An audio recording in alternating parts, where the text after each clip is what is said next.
आदरणीय अंकित भाटी साहब।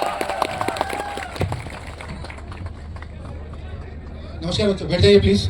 और सभी जो आदरणीय, पहले तो प्रणाम हमारे मुख्य अतिथि, हमारे माननीय विधायक साहब और ये इस प्रोग्राम का हिस्सा बने, और उनका बहुत बहुत आभार।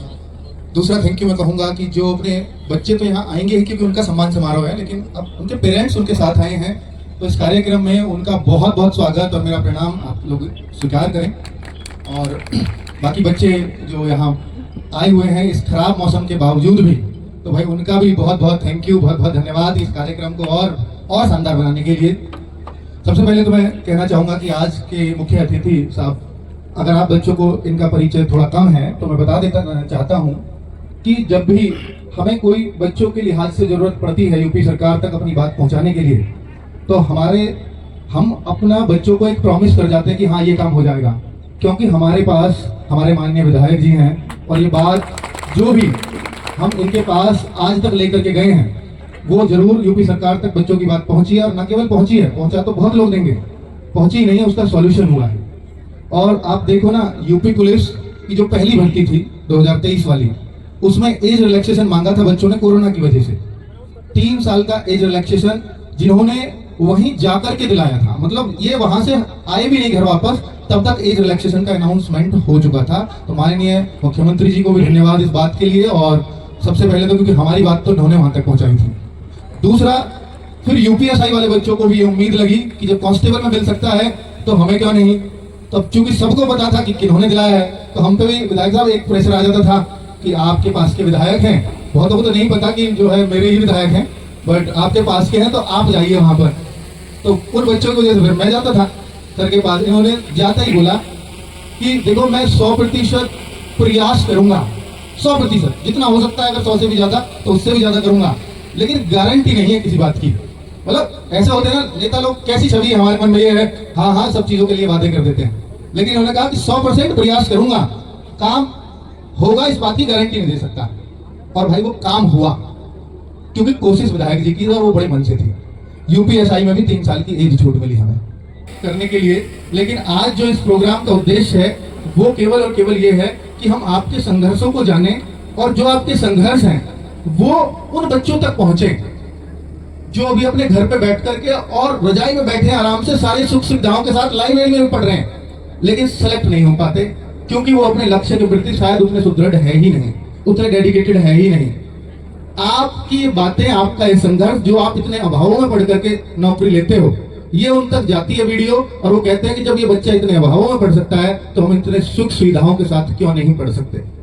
और वो उन बच्चों को मोटिवेट करने का काम करती है, और इसी वजह से हम आप लोगों की कुछ बाइट्स लेना चाहते हैं और लेते रहे हैं हमेशा।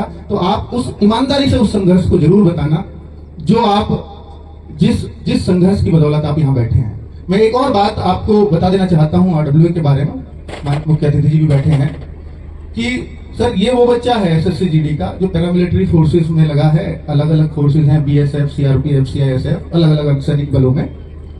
तो इन बच्चों की वजह से सर एक बुक है, आपको भी जानकर गर्व होगा, एक किताब है स्टैटिक जीके, जैसे एक बच्चा अभी नाम ले रहा था, RWA की किताब आती है स्टैटिक जीके, हमने वो लॉन्च की। और सर बच्चे जो है इस भर्ती में, क्योंकि पूरे भारत के लेवल की भर्ती है, केंद्र सरकार की भर्ती है, तो हर राज्य का बच्चा तैयारी करता है, और हर राज्य का कोटा भी फिक्स है इसमें कि यूपी के इतने ही बच्चे लगेंगे, 50,000 ही वैकेंसीज थी। तो इसमें सर हमने एक हमारी बुक है, तो वो बुक हमने जब लॉन्च की तो मेरा उद्देश्य था कि मैं हर घर में इस किताब को मात्र 99 रुपए में पहुंचा पाऊं। और वो कॉन्सेप्ट भी हमने शुरू किया कि 99 रुपए में भी किताब घर पहुंच सकती है। तो मैंने ऐसे ही अनाउंस कर दिया कि बच्चों कुछ भी हो जाए 99 रुपए में पहुंचाऊंगा। फ्लिपकार्ट से बात हुई, फ्लिपकार्ट ने बोला, और बहुत हमने कोशिश करी उसके लिए, तो वो कह रहे हैं कि सर किसी भी कीमत पर 120 रुपए से कम में किताब नहीं पहुंच पाएगी, यानी 20 रुपए तो आपको घर से खर्च करने ही पड़ेंगे, और हम क्योंकि पब्लिक कंपनी है, हम वो नुकसान नहीं उठा सकते। तो वो बच्चों 20 रुपए का बड़ा धक्का था मेरे लिए, और मैं ये उम्मीद कर रहा था कि शायद अब मैं 2 घंटे के लिए मुझे ऑफर खोलना है, 2 घंटे के लिए 25,000 में मान के चल रहा था कि शायद 25,000 ऑर्डर उस बुक के आ जाएंगे। 25,000 से अगर मैं हिसाब लगाऊं तो अगर मैं 20 की गुना करूं, 20 रुपए का चूंकि नुकसान था, तो ये बैठता है करीब 5 लाख रुपए। तो मैंने एक हिसाब लगाया कि शायद मैं 5 लाख रुपए झेल जाऊंगा अगर मुझे नुकसान भी होता है तो बच्चों मैं उस बात को बताना चाहता हूँ कि भगवान, अगर आप किसी के लिए कुछ करो तो ईश्वर दूसरे रूप में आपको कुछ ना कुछ देते हैं। तो इस बात को जरूर सुनना कि 5 लाख रुपए शायद मैं झेल जाऊंगा। और 2 घंटे का ऑर्डर मैंने लगा दिया कि बच्चों 99 रुपए में आपके घर पहुंचेगी किताब फ्लिपकार्ट के थ्रू। आप फ्लिपकार्ट की वेबसाइट पे जाओ और ये ऑर्डर करो। सर 2 घंटे में उस किताब के ऑर्डर आए थे और वो आए थे सर 2.5 लाख ऑर्डर। तो अब क्योंकि हमारी तो सांसें अटकी पड़ी थी, वो पहले 10 मिनट में ही 25,000 चले गए थे, हमें समझ गए थे कि आज बर्बाद होने वाले हैं। तो वो 50 लाख का मेरे को एक घाटा हुआ। और ये किसी सेलर के थ्रू करते थे फ्लिपकार्ट से। हमारी जान पहचान 2022 तक नहीं थी, 22 की बात है।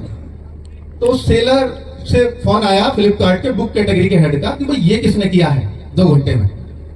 जी ये ऐसे अंकित भाटी जी हैं, रोजगार विद अंकित वाले, उनके वहां एक कोई बुक लॉन्च हुई है। तो उन्होंने वो सीधा उन्होंने फ्लाइट पकड़ी और जो मुझे इनके घर पहुंचना है वो सेलर मेरे घर पे ले आए। अगले दिन ही बेंगलोर से वो फ्लाइट पकड़ के मेरे घर पे पहुंचे। तो उन्होंने कहा कि सर बहुत बहुत बधाई, आपने जो हैरी पॉटर है उपन्यास उसका रिकॉर्ड तोड़ा है। 80,000 कॉपी बिकी थी वो एक दिन में, आपने 2 घंटे में 2.5 लाख बेच दी। तो आपको बहुत बहुत बधाई। मन की जी मुझे कोई बधाई की खुशी नहीं है। तो ऐसा क्या? तो ऐसा क्या हो गया?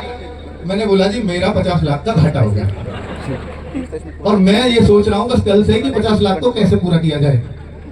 तो मैं इस जुगाड़ में लगा हूं। तो वो कह रहे थे कि आपने मन की जी आपकी वजह से हुआ है। और तो जो कैसे कि 20 रुपए फ्लिपकार्ट के कमीशन है। तो कमीशन है आपका, खर्चा नहीं है। उसको आप चाहो तो छोड़ भी सकते हो। अगर वो छूट जाता तो शायद मेरा ये घाटा बच जाता, पर आपने नहीं छोड़ा। वो कह रहे हैं कि अंकित जी मैं आपसे वादा करके जाता हूँ, मैं अपनी टीम से बात करूंगा और मैं ये आपके 50 लाख जरूर छुड़वाऊंगा। मैं अभी प्रॉमिस नहीं कर सकता पर मैं पूरी कोशिश करूंगा। और वो शाम होते होते मुझे मेल आ गया था कि ये 20 रुपए फ्लिपकार्ट बंद करेगा। तो मेरा 50 लाख का घाटा वो ऐसे बचा था और बच्चों तक किताबें पहुंची थी। तो ईश्वर, जब आप किसी चीज को बहुत मन से किसी के लिए करना चाहते हो तो ईश्वर दूसरे रूप में आपको किसी ना किसी रास्ते से वो पैसा लौटा देते हैं, अगर आपका मन और नियत साफ हो। इसलिए अगर किसी का कभी भला करने की बात हो, आप सब लोग नौकरी लग चुके हो, अगर किसी का कोई लगे आपको कि वास्तव में बहुत गरीब कोई बच्चा है तो भाई उसका भला करने की जरूर सोचना है और ईमानदार जरूर रहना अपनी नौकरी में। तो ईश्वर आपको कई गुना वापस करेंगे उसका। और 2022 से एक और बात बताओ, 2022 से ही असली तरक्की अगर आरडब्ल्यूए की मानी जाती है तो 2022 के बाद से ही मानी जाती है, आपको पता हो। थैंक यू बच्चों। और बहुत कमाल, आज आपने 2